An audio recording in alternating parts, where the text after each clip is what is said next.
Pagi itu Lastri sibuk menyiapkan kue sumpia, buatan yang terkenal renyah dan juga gurih. Pak, sumpia buatan Bu Rina udah hampir jadi. Tadi malam aku begadang buat ngulenin adonannya biar kriuknya sempurna. Soalnya katanya anak Bu Rina suka banget sama buatan kita. Ya Bu, aku dengar waktu nganter kemarin juga, Bu Rini bilang katanya pelanggan warungnya itu rebutan sumpia ibu. Kapan-kapan bisa naik harga tuh, biar untungnya makin banyak. Wah, jangan dulu Pak, nanti pelanggan kabur. Aku jualan bukan cuma cari untung, tapi biar orang-orang tetap ingat rasa sumpia buatan Bu Lastri yang katanya beda dari yang lain. Ya Bu, ini emang beda, masakan penuh cinta. Tapi kalau capek jangan maksakan ya. Ya, aku lihat ibu itu sekarang tidurnya dikit banget demi ngejar pesanan. Aku khawatir ada apa-apa gitu. Aku nggak apa-apa Pak, capeknya hilang sendiri kalau lihat toples kosong tiap sore. Artinya dagangan laku semua dan rezeki kita lancar, alhamdulillah. Tiba-tiba anaknya Bu Lastri masuk. Bu, temanku tadi bilang ibunya beli sumpia ibu di warung depan sekolah. Katanya renyah banget sampai rebutan. Aku bangga deh punya ibu yang jago bikin kue. Aduh, Intan ini bisa aja. Ibu cuma pengen kamu sekolah yang bener nah, biar nggak perlu susah payah kayak ibu sama bapak nanti kalau udah besar. Waduh, udah jam 8 aja. Aku harus ke proyek nih Bu. Nanti sore aku tuh bantu bungkus sumpia lagi ya. Jangan lupa makan siang juga, aku titip rumah. Iya Pak, hati-hati ya kerja di proyeknya. Bekalnya udah aku siapin di meja makan, nasi goreng sama sambal favorit bapak biar semangat kerjanya. Ya udah, aku berangkat dulu ya Bu. Tan, jaga rumah baik-baik. Rezeki halal itu datanya dari kerja yang keras kayak gini. Jangan pernah lupa itu ya. Siang itu Lastri mulai kewalahan menghadapi pesanan yang datang bertubi-tubi. Sementara harga bahan naik melambung tinggi. Aduh, harga abon sama tepung naik semua ya Bu. Kemarin beli 1 kilo masih 25.000. Sekarang udah hampir 35.000. Kalau terus naik gini, aku bingung mau jual berapa. Ya ampun Lastri, aku juga ngerasain. Aku kan punya warung itu. Sekarang pelanggan mulai ngeluh harga gorengan naik. Tapi ya kalau nggak dinaikin, ya kita rugi sendiri. Aku pengennya sih tetap jualan dengan harga lama Bu, biar pelanggan nggak kabur. Tapi bahan-bahan terus naik gini, aku takut nggak nutup modal. Kadang hidup emang kayak gitu Lastri, kalau mau bertahan harus pinter ngatur bahan. Ya udah Lastri, aku pamit dulu ya. Nanti sore aku balik lagi, sekalian beli sumpia juga buat pelanggan di warung. Semangat terus ya, jangan putus asa.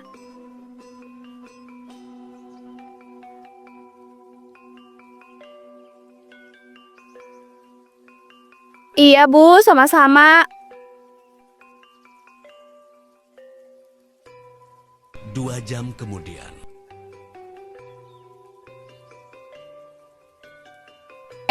Bapak udah pulang aja? Kok tumben jam segini udah pulang, Pak?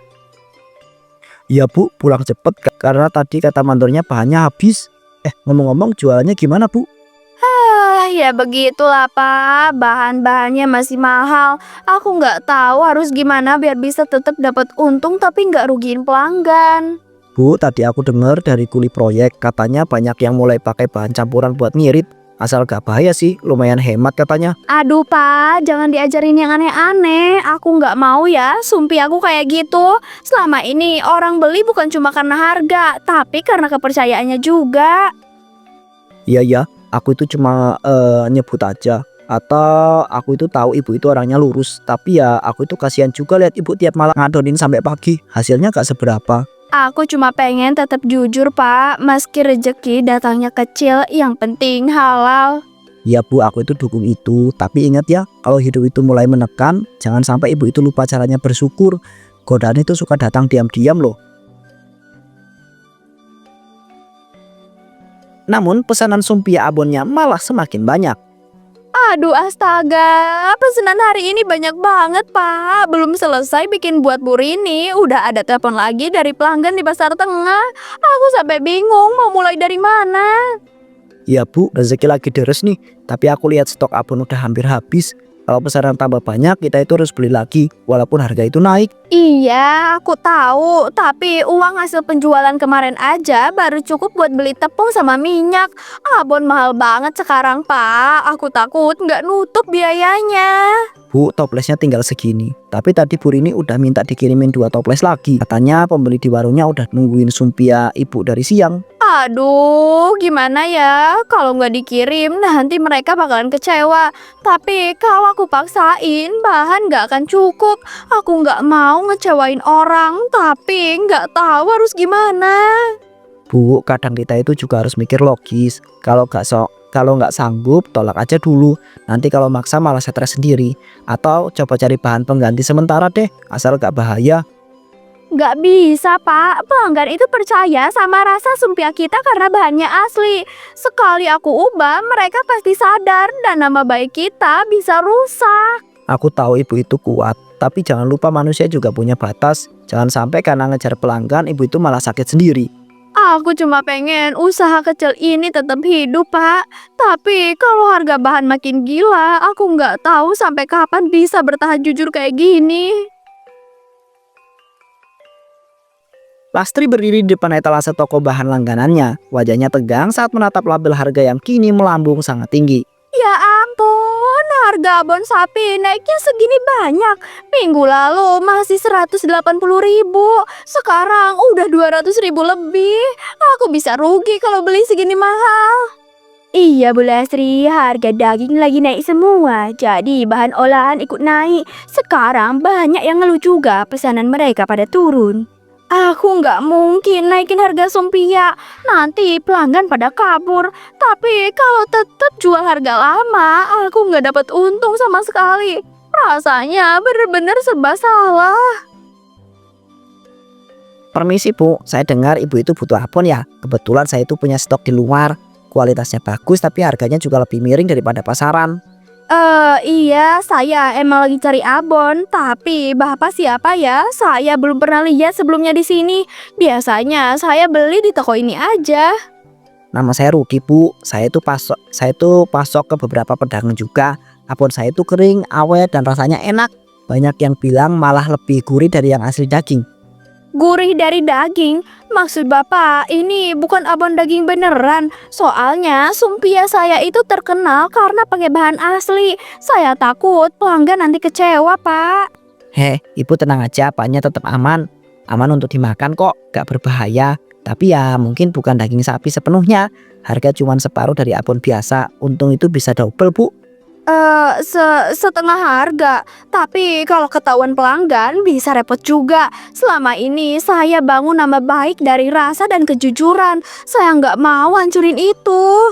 Ibu pikir aja deh, sekarang semua orang juga cari untung. Yang penting rasanya itu enak. Pelanggan gak bakal nanya-nanya bahan dari mana. Ini bisnis bukan untuk amal Bu. Saya ya udah deh, Pak. Saya beli deh. Akhirnya Lastri membeli abon dari pemuda misterius tersebut.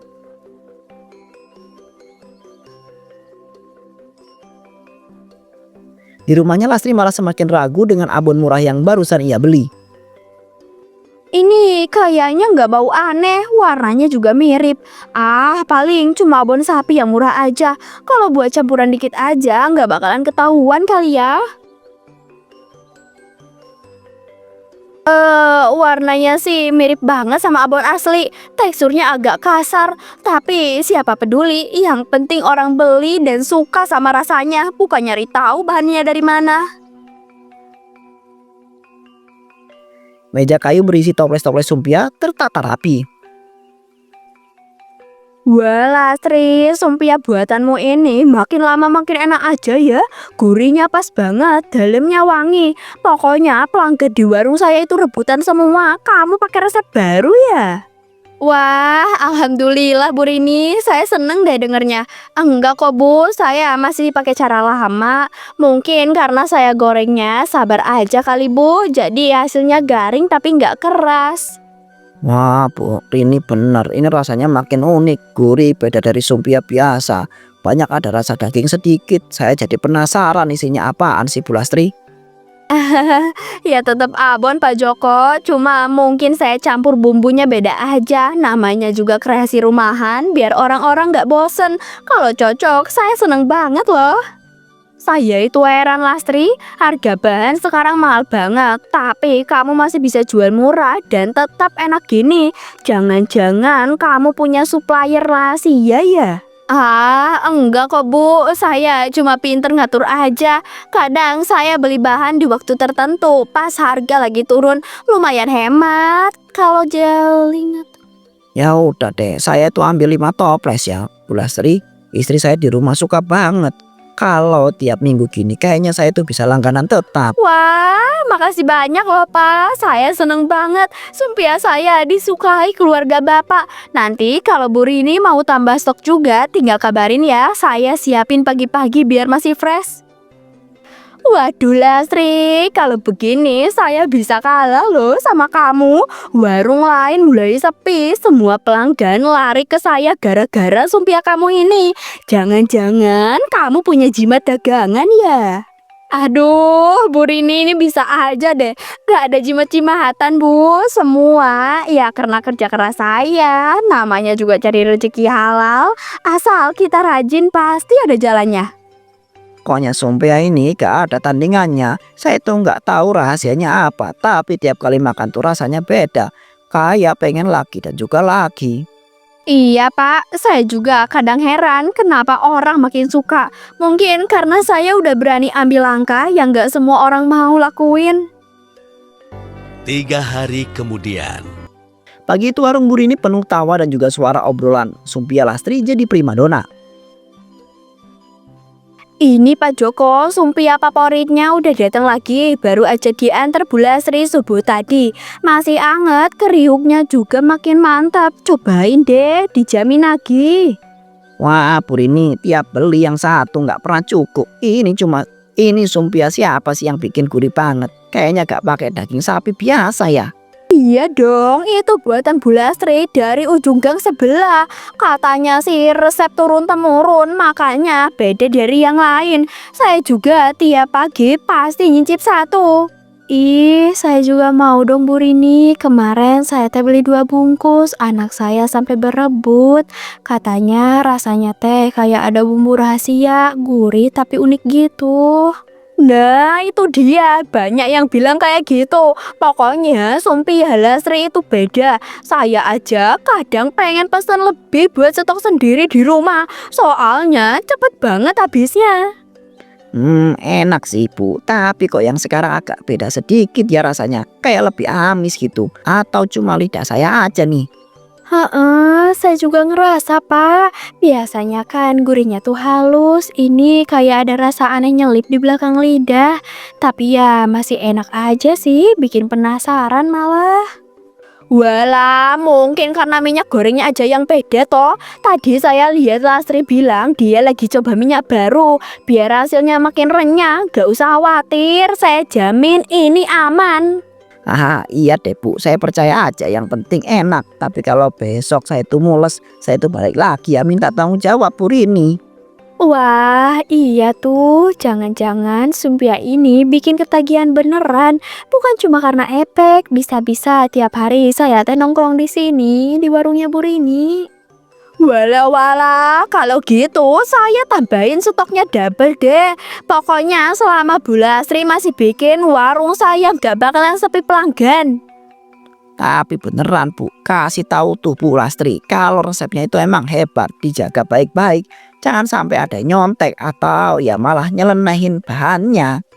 Iya Pak, iya. Tapi Bu Lastri itu orangnya pintar. Saya yakin dia gak bakalan aneh-aneh. Lagian siapa juga yang tega rusak rezekinya sendiri.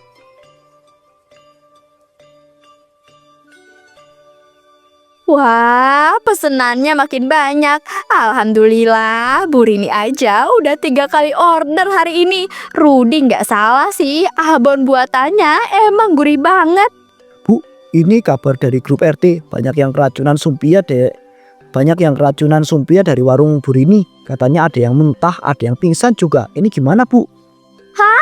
Mana mungkin dari aku, Pak. Semua bahan aman. Aku beli abon bagus kok dari teman. Malah lebih enak loh dari biasanya. Tapi kenapa tiba-tiba banyak yang sakit ya? Jangan-jangan bahan itu nggak bersih. Ibu beli di mana sih? Siapa Rudi itu? Aku belum pernah dengar namanya. Iya, itu kenalan aja, Pak. Orangnya baik kok, sering bantu. Aku cuma pengen hemat biar bisa dapat untung. Aku nggak tahu kalau bakalan kayak gini, Pak. Tiba-tiba rumah Lastri dikepung para warga. Lasri, kamu sadar nggak? Gara-gara sumpia kamu, anak-anak DRT kita muntah, pingsan, bahkan ada yang dilarikan ke rumah sakit. Kamu itu jualan apa sih sebenarnya? Kok bisa sampai segininya? Aku makan 2 bungkus sumpia dari kamu, Las. Sekarang lambungku itu kayak diobolak-balik. Istriku masih dirawat di puskesmas. Aku minta penjelasan jujur. Jangan muter-muter lagi. Aku biar semua itu jelas hari ini juga. Kita semua percaya kamu jualan kue rumah yang bersih, halal, dan jujur. Tapi ini yang kita dapat. Lihat aja tuh hasilnya. Warga satu kampung menderita karena keserakahan. Apa kamu masih bisa bilang kalau kamu nggak salah? Bu, jelasin aja semuanya. Aku juga nggak ngerti apa yang terjadi. Warga datang rame-rame bawa bukti dan juga tuduhan. Tolong jangan diem aja kayak gini dong. Jelasin biar semua orang itu tahu kenyataannya gimana. Aku juga nggak tahu kenapa bisa kayak gini. Aku cuma pakai abon kiriman dari pemasok. Aku pikir itu aman. Aku nggak pernah niat nyakitin siapapun. Aku cuma pengen dagangan laku aja. Aku juga takut. Ini ya, aku barusan buka berita. Katanya ada orang yang jualan abon tikus boso di luar kota. Gak salah kan Bu Lasri? Kamu beli dari tempat yang sama? Soalnya mereknya persis kayak yang ada di bungkus sumpia kamu itu. Apa bener, Lastri? Jangan bilang abon yang kamu pakai buat sumpia itu dari pemasok yang ada di berita ini. Gila, jangan main-main sama makanan orang. Jawab sekarang biar nggak makin kacau. Iya, aku beli dari situ. Tapi aku nggak tahu kalau itu abon busuk. Aku nggak tahu. Aku cuma dikasih harga murah sama Rudi. Maksudku pemasok itu. Aku nggak tahu kalau itu daging haram. Sumpah, aku nggak tahu. Astagfirullah. Jadi selama ini kita semua makan daging tikus. Astaga, saya nggak nyangka, Lastri. Mulut saya sekarang langsung pahit. Saya nyesel pernah bantu kamu jualin ke tetangga. Rasanya jijik banget ingat semua itu. Bu, kenapa kamu itu gak cerita dulu sama aku soal pemasok itu? Kalau aja kamu itu memastikan dulu barangnya gak bakal begini deh. Sekarang semua itu malu. Anak kita juga jadi bahan omongan satu kampung loh, Bu. Lastri, semua udah kejadian. Warga marah, anak-anak sakit, dan kamu sendiri juga udah hancur karena pilihanmu. Sekarang tanggung jawabmu cuma satu. Hadapi ini dengan jujur, jangan kabur dari kenyataan. Aku salah, Bu. Aku rakus. Aku pengen cepet kaya. Aku nggak pikir panjang. Aku tutup mata demi uang receh. Sekarang aku dapat balasan. Rasanya malu, jijik, dan dosa yang gak bakalan bisa aku bersihin seumur hidup. Halah, udah telat, Lastri. Biar Tuhan yang bakalan ajab kamu karena cara kamu yang gak bener.